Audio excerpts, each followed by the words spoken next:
Fort Wayne police arrested a man hours after he joined a lawsuit against the city and the sheriff's department. We'll get to that in a moment, but first, the lawsuit itself. ABC 21's Corinne Rose is looking into that.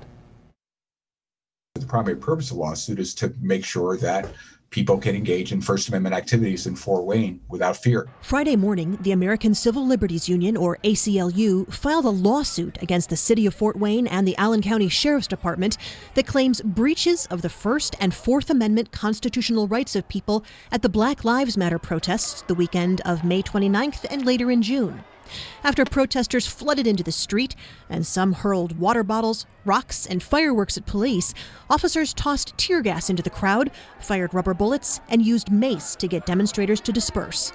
The suit was filed on behalf of 3 protesters and claims the police use of unreasonable force, including the tear gas, pepper sprays, rubber bullets, and flashbangs and shoving, created physical and emotional damage. The ACLU anticipates more plaintiffs will be added to the suit. The Sheriff's Department, the Police Department have continued to use force to stop persons from engaging in lawful protests and have used excessive force. The suit asks the court to award damages. It also asks the court to enter a preliminary injunction to be made permanent to stop any actions that prevent people from lawfully protesting, as well as make the city and county police departments stop using chemical agents, rubber bullets, and stun grenades.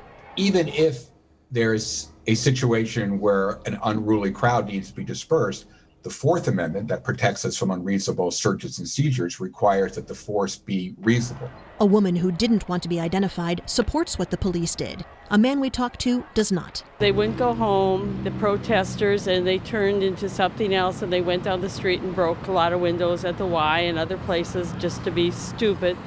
I'm glad they did, because it sort of stopped people from coming, and it got rid of it fast instead of letting them take over the city. It wasn't right. I was actually down there protesting that day as well. So, yes, I hope the lawsuit goes through and is upheld.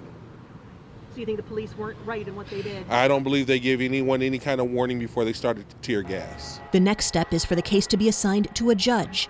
Representatives from the city of Fort Wayne and the county said they could not comment on pending litigation. Corinne Rose, ABC 21.